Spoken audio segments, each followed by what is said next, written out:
You know that? They will do that. Do you know how many thieves that they have to chop off the hand? They do it on Friday after the Jummah Salah. This is when they do it. We went there. I went there to see how many people they would have lined up chopping off hands.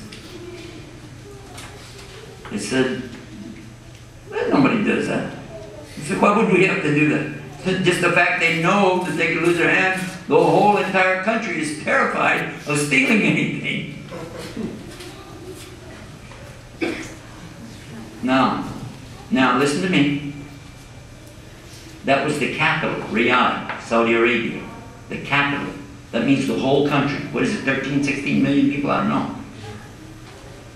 Go to New Orleans any day of the week, not just Friday, any day of the week, and see how many thieves are lined up in court going through trying to sneak out of their condition, or go to any prison, and I've been working in prisons for the last 10, 12 years, and see how many thieves they have there. Day after day after day after day. And who is it that would really object to such a crime? And the crime is not cutting off the hand. The crime is going into people's house and stealing everything they own. Or stealing their identity and taking their credit cards and just charging stuff up like crazy. Or making them afraid in the night to go out. Isn't that a crime?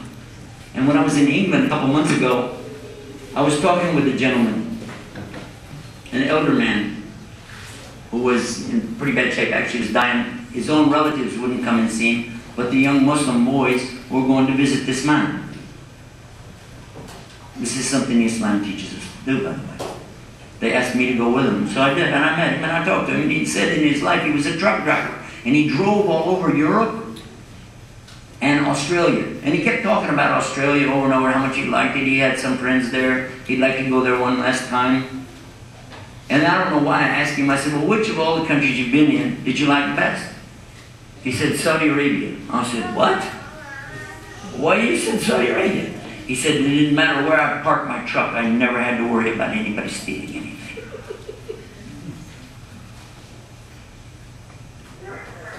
The only one who doesn't like a law against thieves is a thief. Think about that. Now, if you said, well, why do you have a law against this? Why do you have this kind of punishment, that kind of punishment? Let me ask you another question. If we catch a thief in the United States, how much do we spend trying him? We're talking about court costs, lawyers' costs, all the rest of it, before he ever gets a sentence. And finally, there'll be some kind of sneaky thing that the lawyer will pull, and he doesn't have to go down. And he'll be on the street again tomorrow. They'll catch him again. He's on bond from one thing, and they catch him again on something else. Yes or no? Yes or no? Did you watch the news last night? It's happening every day. And nobody is safe from these thieves. Even the police themselves are stealing. Did it happen in New Orleans? Yes or no? Yes. Duh. And then if they ever get convicted, not likely, if they ever get convicted and put in prison, incarcerated, what does it cost the taxpayers for each one of them for each year that they remain behind bars? Last count, a few years ago, $40,000 each for over 2 million people incarcerated in this country. And who's paying the bill, my friend? You are, and I am. And you say, yeah, but at least they get to keep their hands.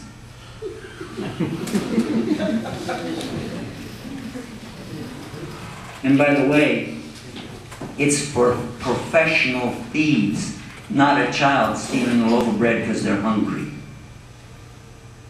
In fact, if a person steals food, his employer will be called on the carpet, wanting to know why you didn't pay this person his wages. Because it only happens in an Islamic state. No Muslim can ever do something like this to a person. It's in an Islamic state which doesn't even exist today. There's no Islamic state. How many of you, until I said that, you thought there was an Islamic state somewhere on earth? Did you think there was? Nope. The only constitution calling for Islam based on Quran and Sunnah is Pakistan. Do we have any? Pakistan say hey? Huh? Yes. How many from Pakistan here right now? Does Islam, does Pakistan, Musharraf, represent Islam? Yes or no? No. Okay, thank you. I won't go further than that. I could make a few more statements, but I think you're convinced.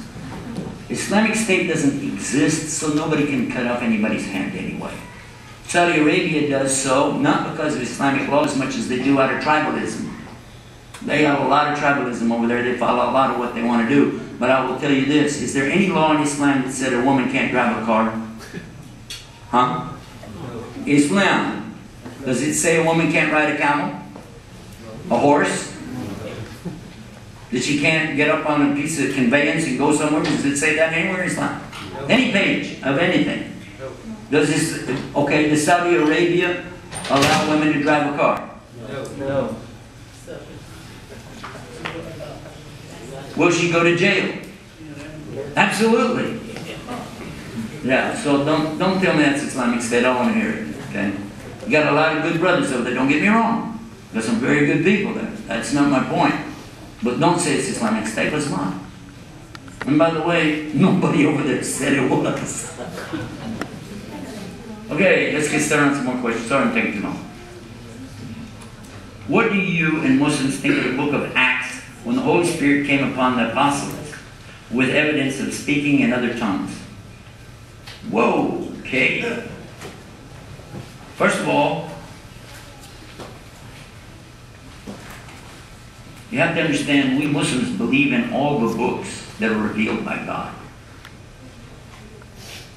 But if you thought that the book of Acts is Revelation, then you didn't understand Revelation the way we do. Revelation means to reveal. And revealing to whom? To a prophet. And we don't consider Paul a prophet. And the Acts of the Apostles, that's the name of the book,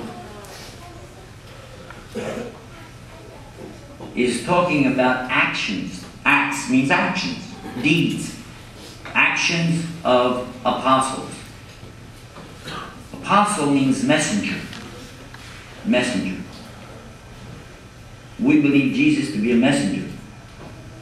We don't believe Matthew, Mark, Luke, and John are messengers. How many of you thought there really was somebody named Matthew that wrote the book of Matthew? How many of you thought that? Whoops! How many of you thought there was really somebody named Mark who wrote the book of Mark? Luke wrote Luke, John wrote John. Sorry. First year seminary school, they're going to tell you right away they didn't even have names on those books. They added it later based on the content of the book and tried to decide, okay, this guy was probably a Levite, probably a tax collector, okay, we could have been named, and that's how they did it. Doesn't mean it didn't come from God, I'm just telling you that's where they got the names from. Acts of the Apostles. This is talking about people who were after Jesus. So therefore it's not even Revelation. There's just people accounting. Read in the beginning of the book of Luke. It's somebody writing to my dear, most excellent Theophilus. As others have deemed fit to write about what's happened, I consider myself to be just as good as anybody else on the subject. Let me tell you the way I look at it. I'm giving you a text that's smoothing it out so you don't get stuck with the these and thous and the verily and the forsooth and the hath and the hath not. Just read it. It's somebody saying, hey, I'm as good as anybody else to tell you the subject.